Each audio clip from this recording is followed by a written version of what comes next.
So I'm having the great pleasure to be sitting here with a very, very special person for the network. This is Mr. Kari Valros, and he is the European ambassador of OneCoin. So he is somebody who drives actually the network in Europe, be it the Scandinavian countries, Germany, UK, but also Russia and Kazakhstan, which are very important markets for us actually. So Kari, how have the last months been for you? Oh, where could I be? Where could I start? So first of all, I'm very happy to be here with you with the new fantastic office. But since I started my travel as an ambassador, it has been an amazing journey for me. I've been a kind of a rock star in this industry long time, but actually this has created me first time in my life to be a little bit humble, but absolutely honorable to have to work with the people, because I never seen so many happy people in my life ever. So wherever I arrive, people are happy and smiling and very polite, and it feels like a big family which is being created all around. So it's been an amazing experience so far. So I know you want to ask me some questions, but before we do this, I want to ask you one. We all know that I'm more a financial person and not so much in the network, but share with me, why do you think people like OneCoin so much? What is the reason that they get excited by the concept and like it? I think first thing is because there are no demands. It's, you can join and you are not asked to do anything. That is something that people are attracted to. And once they get the right information, which is, by the way, not really available because there is so many wrong information, but once you give them the right information, it's so simple and clear and understandable. And I think because there is no demand and people see that they belong something. Mm-hmm. They belong something bigger, and this is how I think it is the most important thing.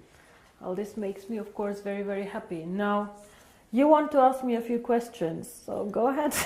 Well, of course, I work basically in Europe and CIS. So, what Europe means to OneCoin?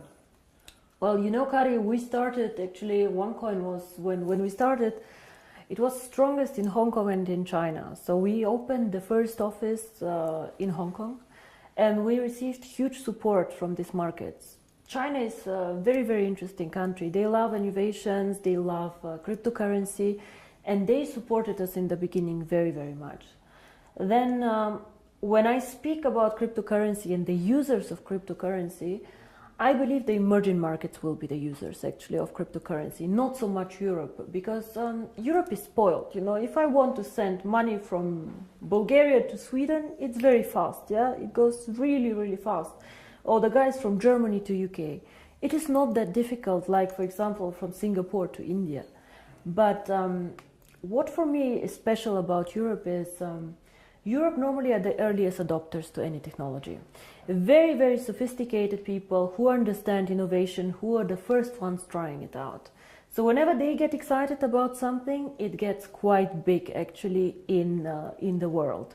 All the iPhones and all this, they started in the US, but the Europeans also like this a lot. And I think the European market currently gives us huge support to roll out to the emerging markets. Even if they do not use the cryptocurrency so much, they practically enable all these people who will join later in Africa and in other markets to use OneCoin. For example, let's say you hold 10,000 OneCoins, and in 3 years you decide to sell a part of this.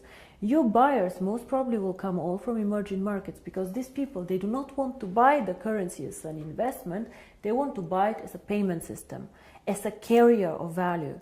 So for example, maybe some Indian person will buy 100 OneCoins from you in Singapore to be able to send this 100 OneCoins to his wife in India. And this is why I think Europe is extremely important. You cannot build a global currency, fast, borderless payments without Europe. We are one of the most developed markets out there, and I have huge support here. A lot of the leaders come from Europe, and I think this is one of the most important markets that we have actually. All right, well, I'm working in an area that is pretty much known as a wealthy area. Europeans are a wealthy country, and also Russia, Kazakhstan, Ukraine, it's really wealthy countries. And they asked me the questions. Well, I know how I answer, but what is it? Because they are limiting the coin sales. So what is your answer to that? That why we are limiting the coin sales so drastically? I see. How they think that, you know, so your question somebody is, wants to sell more right. coins. So your question is, some of us mine coins and they go to the internal exchange, and some of us sell coins and buy coins. Yeah. So as OneCoin, as I say, is 1 year old, first of all. It's not like Bitcoin. It is not a liquid market yet. So it means that there might be a day where we have a huge demand for coin sales or a huge demand for coin buying. And this is why we as a company always say buying and selling the coin should never be a reason why you join. The coin actually needs to be used. So we need to have some time, and I say always it's 3 to 5 years until we really manage to have a usability and a liquid market where you can do unlimited sales and buying actually on the market. Until then, Kari, if you do not have limits, for example, what can happen is that one person with a huge sales order or huge buy order can distort the price a lot. And this is what happens to Bitcoin often. I don't know if you see all this going up, down in a very, very big amount. And this is called volatility, and we do not want to have a very big volatility for our coin. People do not understand how it can be that Bitcoin today is worth $500 and tomorrow only $400 within a day. This is very disturbing, and if you are a merchant who takes Bitcoins, you don't want to have this, because you want to be sure that if you take a Bitcoin today, it will not be valued 20% or 30% less tomorrow. Of course, you're very happy if it's valued 30% more, but it goes both sides. Absolutely, yeah. So cryptocurrency is one of the riskiest assets actually out there. High volatility, low liquidity on the markets. So for us to achieve a high liquidity, we need to work first on the value creation of the coin, on the liquidity, and it will take time. So all these people, why we have created this exchange? We have created it so people can learn to trade it, but it's not a self, the idea is not just that we go buy and sell the coin there, but we wait for the usability of the coin. This coin is very, very young. We have so much way to go, but we have created miracles already. So I'm looking very, very positive into the future. But remember, the internal exchange is demand and supply. So you have to find somebody who wants to sell coins to buy, and the other way around. So the company itself is not obliged to buy back your coins or to sell your coins. If I don't have coins, I cannot sell them. Yeah? And as a company, we do not buy back the coins. So it's always you selling your coins to somebody else or somebody else buying from you. Don't forget also a bit the time differences. When China sleeps, you're awake, and so on. So sometimes, as I said, the market is not liquid and not efficient yet. And then the other question is, which relate to that, is that how is the value created?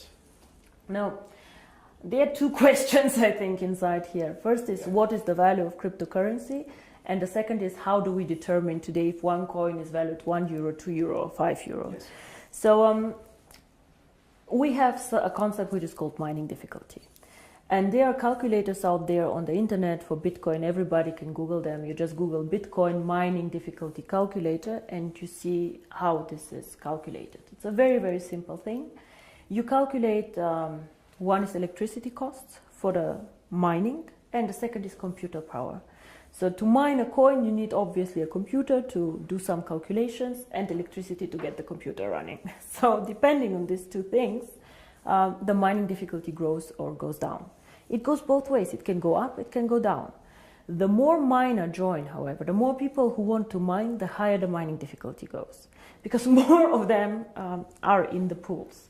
And this is, of course, what happens to OneCoin. So you can simulate this with these calculators. It's nothing that OneCoin invented. And this is how we today measure the value of the coin. Yeah?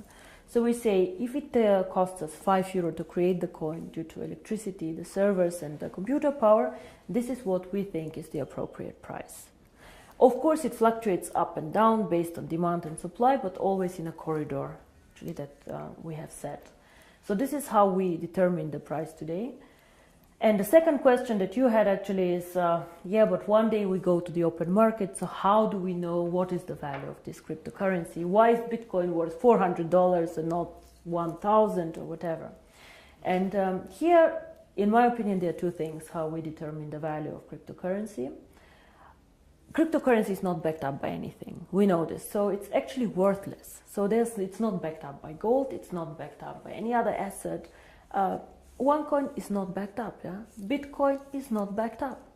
But there's still value inside, and I tell you why. One is, first of all, the brand. Bitcoin currently have a very strong brand.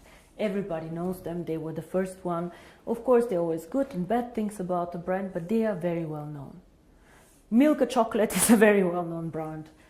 Procter & Gamble are a very, very strong brand. So the more people joining OneCoin and the more people speaking about OneCoin, the stronger our brand becomes.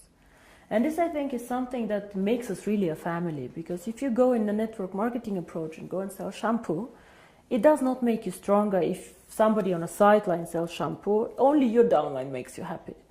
But here, if another team makes OneCoin popular out there, this makes also your coin stronger and your team stronger. And this is something very, very special about OneCoin, I think. And so the brand. And we have currently about 2 million paid members. In the database, we have over 10 million people who know about OneCoin. So we for sure have more users than Bitcoin, for sure. We are different, we are in a different system, but there are 2 million people who tomorrow could start using the coin if we want to. And this is great. So this is one part of the value, but most people use Bitcoin currently as value storage, like gold. I put it in the safe and I keep it there, which is okay, but a bit of a dangerous concept. Everything that goes up can also go down, and you're not special. You know, and if you're not special, why use OneCoin? Why not use 2Coin, 3Coin, dark coin, who knows? So we are probably one of, or probably the only company who focuses so much on usability of cryptocurrency. Why cryptocurrency? How can it change the world? And our two slogans are the future of payments or join the financial revolution. We believe that actually cryptocurrency can be a vehicle for money transfers. So for example, as you do Western Union transfers, you can use cryptocurrency to do a transfer. Fast, borderless payments. And there's a huge demand for this. 2 billion of people have no bank account. 2 billion. Of course, we cannot capture all of them. But again, if we capture only 10 million or 100 million people, it's a network. It grows so fast. We see what happened. You know, December 2014, I was sitting at my desk and I had a bet with Per Carlson, who is not here anymore, if we will manage to have 10,000 people. And we did a huge celebration with 10,000 people. Today we have 2 million after 12 months. It is incredible. And this is the network effect. The more people know about OneCoin, the more they will come and the stronger the brand becomes. Everybody talks about MLM today, that it's pyramid, whatever you call it. For me, I have worked with this for a very long time. For me, it's one of the biggest industry today in the world.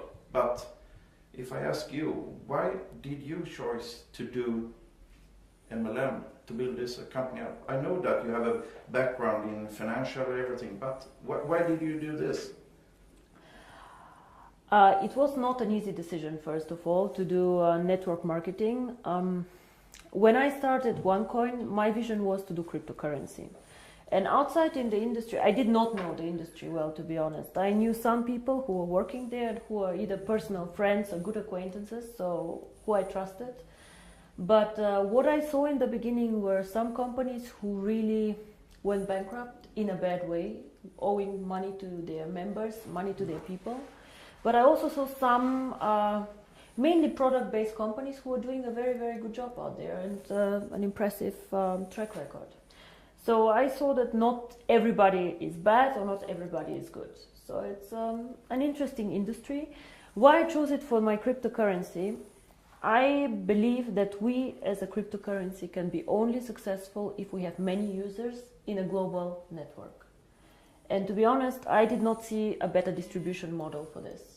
I did not see another way to attract people in to the cryptocurrency and these people to be spread out geographically so well.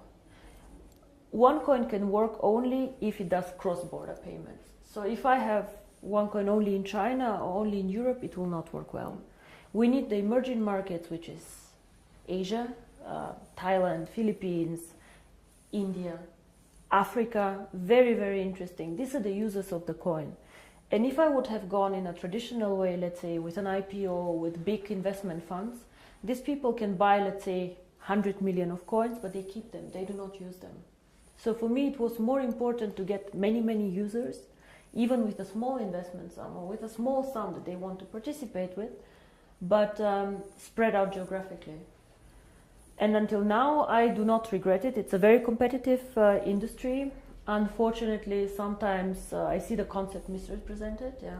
We focus mostly on education, financial education, because in my opinion, nobody can understand cryptocurrency, nobody can understand even the financial world out there without education.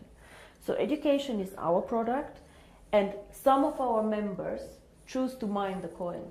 By the way, I don't know if you know, but currently I checked the numbers, about only 10% of our members mine currently the coin. Oh. Only 10%.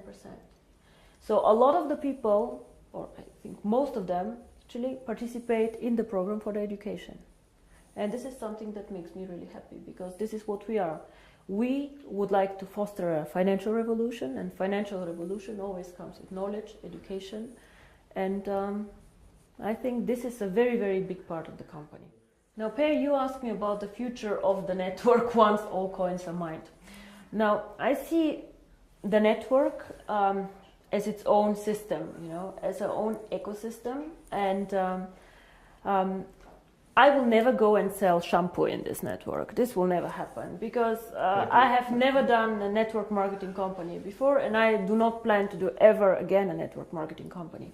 But the network itself is a value. It's a business that you guys are building. And for us, of course, it's also a value, because we can push our ideas through this network, and we can do a lot of things there. So to me, the ideal future of the network is to push, even when all coins are mined, the value of the coin.